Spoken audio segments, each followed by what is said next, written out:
केदारनाथ में पीएम मोदी ने किया रुद्राभिषेक। शंकराचार्य की समाधि स्थल पर भी गए पीएम मोदी। केदारनाथ रोपवे का किया शिलान्यास। निर्माण कार्यों का भी लिया जायजा।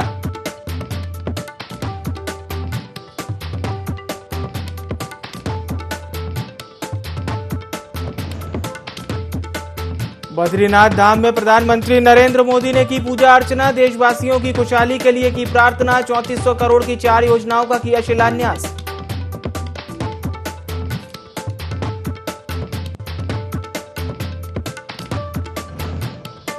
मुख्यमंत्री पुष्कर सिंह धामी ने जताया प्रधानमंत्री नरेंद्र मोदी का आभार। कहा प्रधानमंत्री को है उत्तराखंड से विशेष लगाव। उत्तराखंड आने पर प्रधानमंत्री देते हैं प्रदेश को कई सौगातें।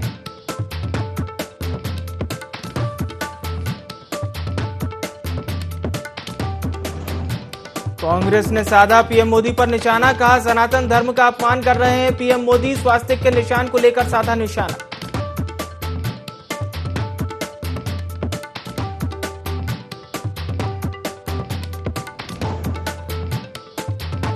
चंपावत में पुलिस शहीद दिवस पर याद किए गए शहीद पुलिसकर्मी। सभी पुलिसकर्मियों को दी गई श्रद्धांजलि। चंपावत जिले से 6 पुलिसकर्मी हो चुके हैं अब तक शहीद।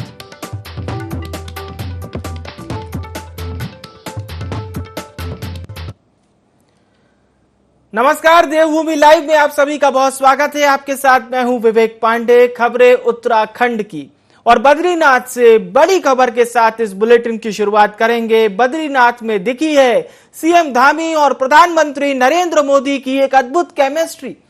पीएम मोदी को एक एक निर्माण कार्य दिखाया है सीएम धामी ने। पीएम मोदी ने हर कार्य की जानकारी सीएम धामी से ही ली।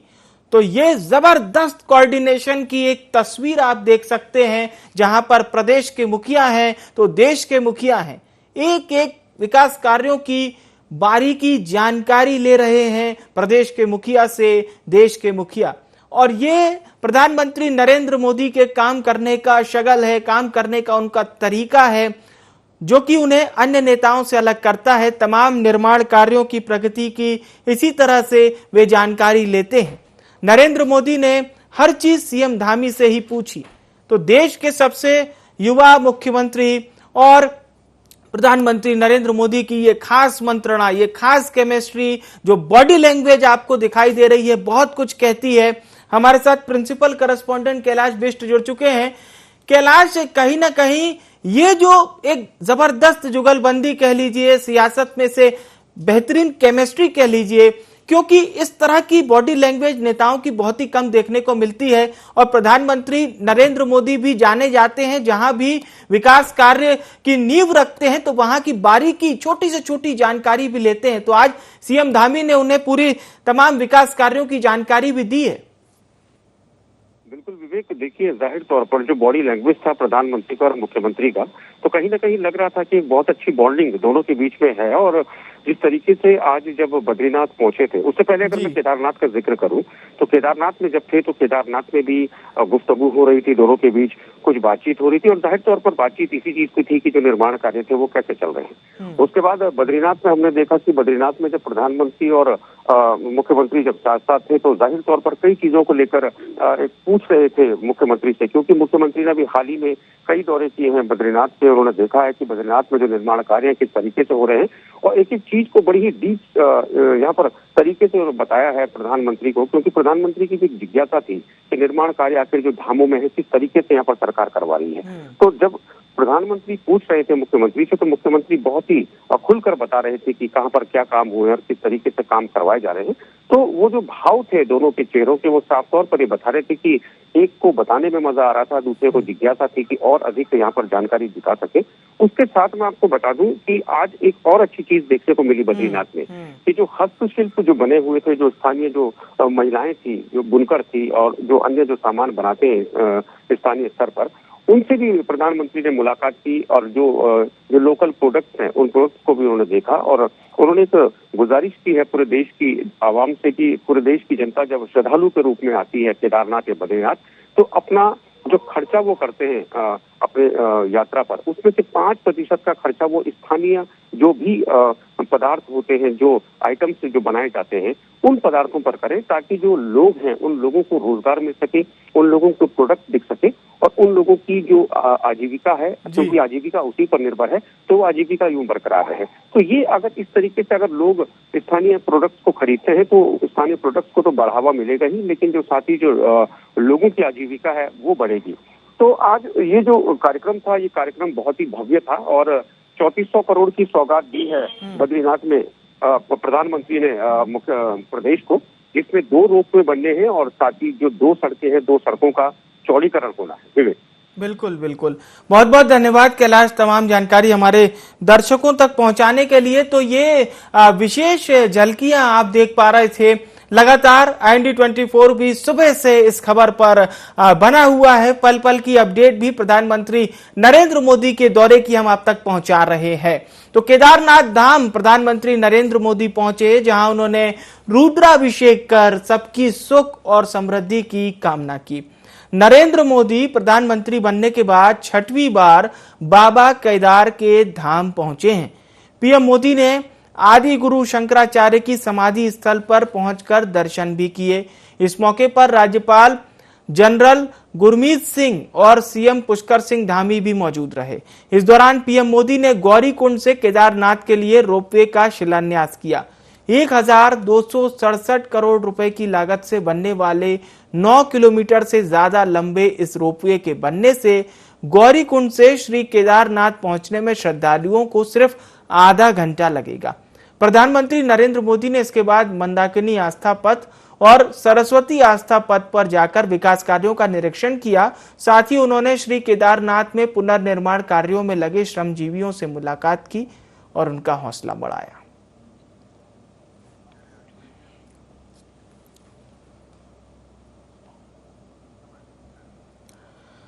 वहीं राज्यपाल लेफ्टिनेंट जनरल गुरमीत सिंह से राजभवन में पूर्व राज्यसभा सांसद तरुण विजय ने मुलाकात की। साथ ही अरुणाचल प्रदेश से आए बच्चों ने भी राज्यपाल से मुलाकात की और उन्हें दीपावली की शुभकामनाएं दी। वहीं राज्यपाल सभी बच्चों से मिले और उन्हें उपहार भी दिए। इस दौरान राज्यपाल लेफ्टिनेंट जनरल गुरमीत सिंह ने अरुणाचल प्रदेश में तैनाती के दौरान हुए अनुभवों को याद करते हुए बच्चों से साझा किया।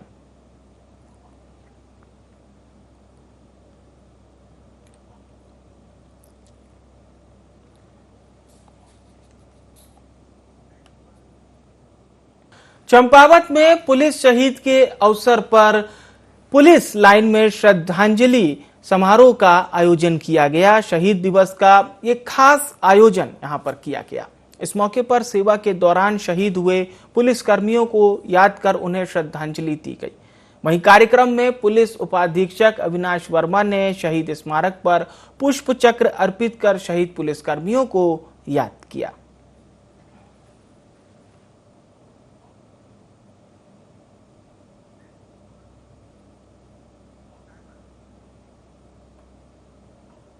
वहीं चंपावत में भी पुलिस शहीद दिवस पर 5वीं वाहिनी एसएसबी परिसर में पुलिस स्मृति दिवस का आयोजन किया गया।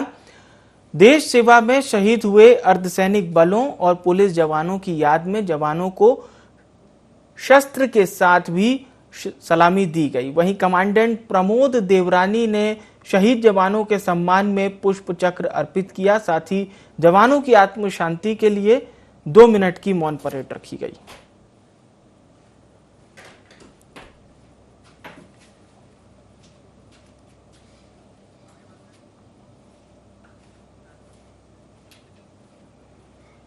मसूरी में दीपावली को लेकर जिलाधिकारी के निर्देश पर बैठक का आयोजन किया गया, जिसमें जिला प्रशासन की ओर से जारी की गई गाइडलाइन के बारे में चर्चा की गई। इस बैठक में एसडीएम समूरी शैलेंद्र नेगी सहित अधिकारियों सहित व्यापारियों को आवश्यक दिशा निर्देश दिए गए। जो बैठक बुलाई गई थी वो दिवाली के त्यौहार को लेकर बुलाई गई थी। खासकर लंडौर बाजार और समस्त अन्य बाजारों में पटाखों की बिक्री को लेकर, वन वे व्यवस्था को लेकर, सुरक्षा को लेकर और ट्रैफिक व्यवस्था को लेकर एक बैठक बुलाई गई थी, जिसमें आज समस्त निर्णय इस प्रकार से लिए गए कि वो जनहित में रहें, जनता की सहूलियत को देखते हुए रहें व्यापारी सुरक्षा को देखते हुए रहें और किसी भी तरह की माल हानि दीपावली के त्यौहार पर ना रहे। तो इसी परिप्रेक्ष्य में पुलिस विभाग, अग्निशमन विभाग, नगर पालिका के संयुक्त टीम के साथ ये निर्णय लिया गया है कि इस बार जो दीपावली का त्यौहार है खुशियों से मनाया जाएगा। दीपावली को लेकर के जिलाधिकारी महोदय द्वारा निर्देश दिए गए हैं, उन्हीं के संबंध में हमने एक बैठक यहाँ पर मसूरी में की है। तो इसमें हमने विशेष रूप से जो दिशा निर्देश हैं जो उच्च स्तर से दिए गए हैं उन पर चर्चा की है उनके साथ। दीपावली को लेकर के जो सबसे संवेदनशीलता रहती है वो आगजनी को रोकना होता है। हमने उनसे ये भी गुजारिश की है कि आप अपने लेवल पे भी अग्निकांड को रोकने के लिए व्यवस्थाएं करें, पानी का ड्रम भर के रखें और मिट्टी और रेत के जो है कुछ कट्टे जो है भर के अपने पास रखें। कुछ इस तरीके से यदि ऐसी घटना होती है तो रखें। जसपुर में दीपावली के मद्देनजर प्रशासन अलर्ट मोड पर है। जसपुर में धर्मपुर बॉर्डर पर अपर पुलिस अधीक्षक काशीपुर के नेतृत्व में सघन चेकिंग अभियान चलाया गया। हर एक वाहन की चेकिंग की गई। अपर पुलिस अधीक्षक काशीपुर चंद्रमोहन सिंह ने बताया कि आगामी त्यौहार को लेकर बॉर्डर के साथ साथ अंदर बाजार में भी चेकिंग अभियान शुरू किया गया है। बॉर्डर पर गुजरने वाली बाहरी वाहनों की चेकिंग और निगरानी की जा रही है ताकि कोई भी अपराधी जनपद में प्रवेश न कर सके।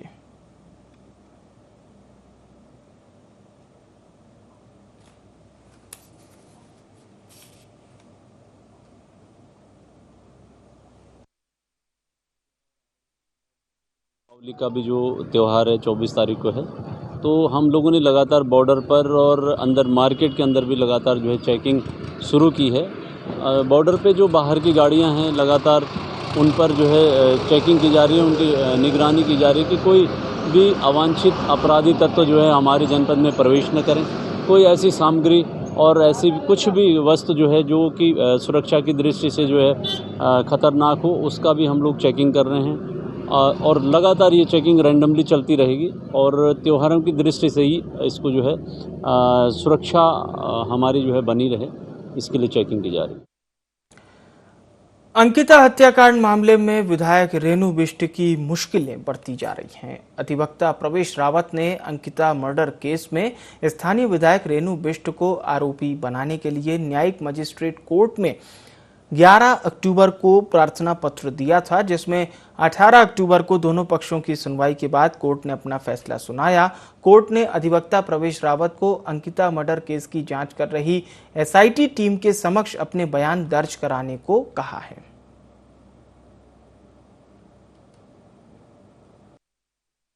विधायक रेणु बिष्ट को जो एक्यूज बनाने की मांग हमने करी थी अंकिता भंडारी हत्याकांड में, उसमें माननीय न्यायालय द्वारा आज फैसला सुनाया गया।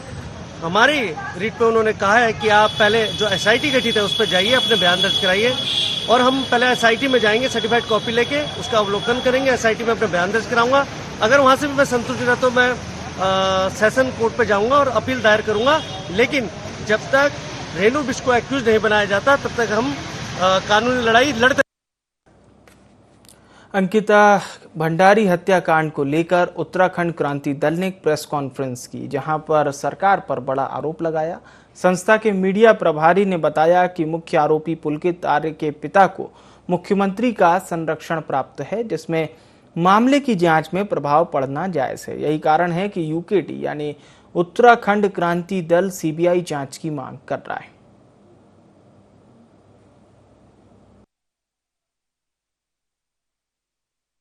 उत्तराखंड शासन जो है वो गुमराह किया गया। ये इसमें लिखा है विनोद आर्य, ये आर्य है, यशपाल आर्य जैसे हैं। भाई यशपाल आर्य तो एससी कैटेगरी से आते हैं, अनुसूचित जाति से आते हैं, तो ये पिछड़े वर्ग में कहां से आ गए थे?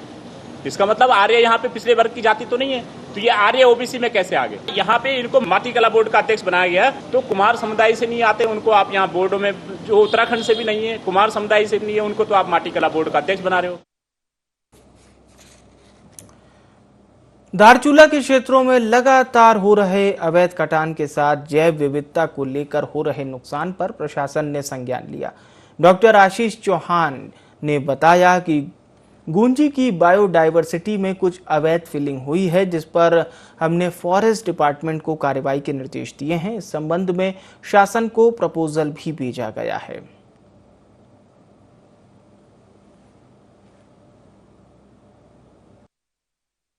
गुंजी की बायोडाइवर्सिटी में बीच में कुछ ऐसे इंसिडेंट्स हुए थे जहाँ पे कुछ इलीगल फैलिंग हुई थी ट्री की, तो उसी क्रम में हम लोगों ने एक वन चौकी खोले जाने और फॉरेस्ट डिपार्टमेंट को इस संबंध में कार्रवाई किए जाने के लिए मेरी तरफ से निर्देशित किया गया। साथ ही इसमें प्रपोजल भी शासन भेजा गया, तो विचारार्थ भेजा गया। चूँकि हमारा फुटफॉल कॉन्टीन्यूसली बढ़ रहा है और मुझे ये उम्मीद है कि आने वाले सालों में और बढ़ेगा, और साथ ही गेस्ट हाउस बनाए जाने जैसे कुछ एक जैसे कहते हैं हॉलिस्टिक डेवलपमेंट के लिए हम लोग कुछ प्लानिंग कर रहे हैं गुंजी की। लोहाघाट के कली गांव में मवेशी के केले खाने पर हुए विवाद में घायल महिला की मौत हो गई। मवेशी के केला खाने पर आरोपी भड़क गया था और गुस्से में मवेशी की मालकिन पर धारदार हथियार से हमला कर दिया था। पीएम रिपोर्ट आने के बाद पुलिस ने आरोपी भुवन चंद को गिरफ्तार कर लिया है।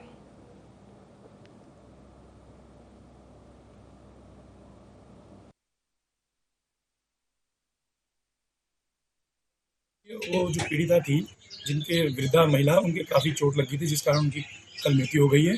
उनका वहीं पर सुषमा तिवारी हॉस्पिटल में पंचनामा भर दिया गया है।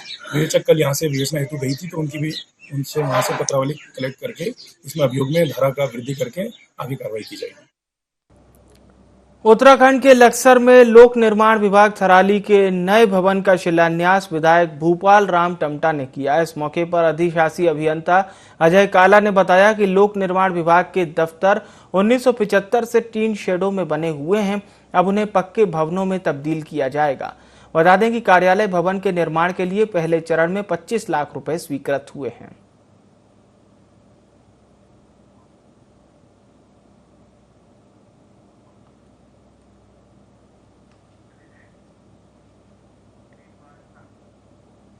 दीपावली को लेकर लोहाघाट में पुलिस और व्यापारियों की बैठक आयोजित की गई, जिसमें थाना इंचार्ज जसवीर सिंह चौहान ने कहा कि व्यापारी धनतेरस और दीपावली पर भीड़ को देखते हुए दुकान के आगे सामान ना लगाएं। पटाखों के विक्रय और भंडारण की समुचित व्यवस्था की जाए, जिससे कोई हादसा ना हो।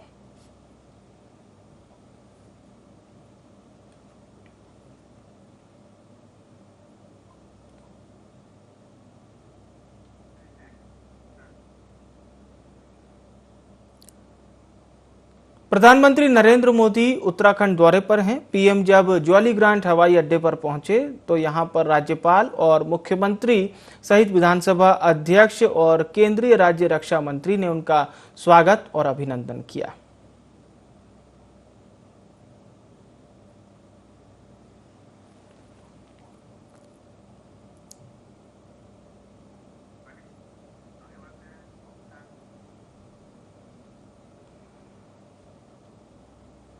लोहाघाट के कई क्षेत्रों में ओलावृष्टि से किसानों की फसलों को भारी नुकसान हुआ।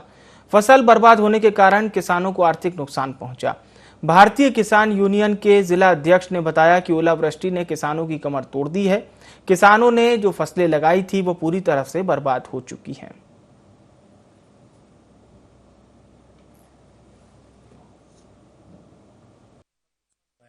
बहुत जबरदस्त नुकसान किसानों को हुआ है। हमारी तो सरकार से मांग है कि किसानों को आर्थिक मदद मिले और कर्ज जो हुआ है किसानों के वो उसकी माफ़ी हो, ये हमारा कहना है। सबसे महत्वपूर्ण मांग तो ये थी कि जांच हो इसकी। पहले जांच का मतलब ये है कि जो किसानों का नुकसान हुआ है उसमें राजस्व विभाग जाए और बैंक के प्रतिनिधि लोग जाए, देखें कितना नुकसान हुआ है, उस हिसाब से इसका आकलन किया जाए। कालाडूंगी के कमोला में दुग्ध उत्पादकों को दीपावली से पहले बोनस दिया गया। सहकारी समिति ने पूरे साल में सबसे ज्यादा दूध विक्रय करने वाले उत्पादकों को बोनस का वितरण किया। समिति के अध्यक्ष मुकेश बोरा ने इसकी जानकारी दी।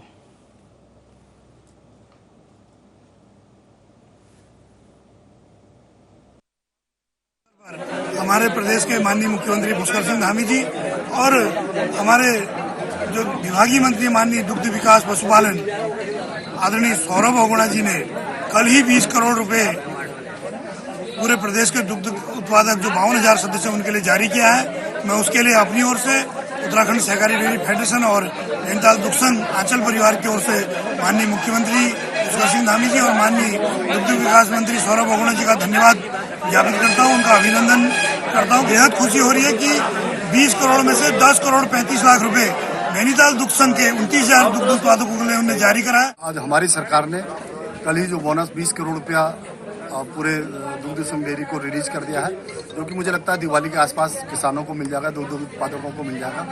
इसी प्रकार आज जो चेयरमैन आए हैं यहाँ प्रशासक दुग्ध संघ के, उन्होंने घोषणा की है कि वो भूसे में भी 1800 रुपये 1600 रुपये किलो जो है उसे 1100 रुपये यानी 500 रुपये पर क्विंटल का उसमें वो सब्सिडी देने वाले हैं। इस प्रकार जो सैलेज हरा घास होता है उसमें भी वो सब्सिडी दे रहे हैं। इसी प्रकार जो मिनरल्स है उसमें भी वो सब्सिडी दे रहे हैं। मैं समझता हूँ कि सरकार लगातार दुग्ध उत्पादकों के साथ खड़ी है। उत्तराखंड सरकार ने साल 2024 तक राज्य को टीबी मुक्त करने का लक्ष्य तय किया है। राष्ट्रपति ने 9 सितंबर 2022 को निःक्षय मित्र टीबी मुक्त भारत अभियान की शुरुआत की थी। इसके तहत 2025 तक भारत को टीबी मुक्त करने का लक्ष्य रखा गया है। वहीं राज्य सरकार ने 2024 तक प्रदेश को टीबी मुक्त करने का लक्ष्य रखा है।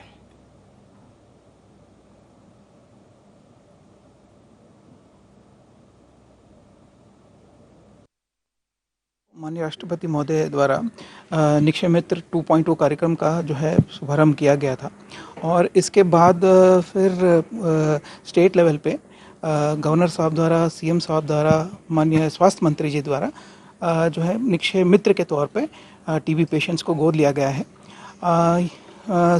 स्टैटिस्टिक्स की अगर मैं बात करूं तो यहाँ पे लगभग 15,000 टीबी पेशेंट्स हैं उत्तराखंड में।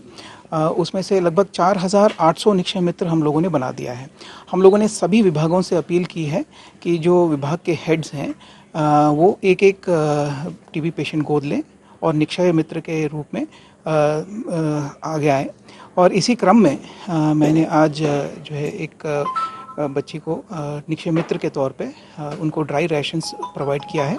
और निःक्षय मित्र में सहभागिता के मद्देनज़र जो प्रक्रियाएं हैं वो 3 प्रकार की हैं। एक तो हम लोग 1000 रुपये पर मंथ कंट्रीब्यूट कर सकते हैं। ये 1 साल का पीरियड मिनिमम पीरियड है और मैक्सिमम 3 साल तक दिया जा सकता है। दूसरा तरीका है ड्राई राशन और तीसरा तरीका वोकेशनल मेथड, जिसमें हम लोग उनको रोजगार के साथ हम लोग जोड़ सकते हैं।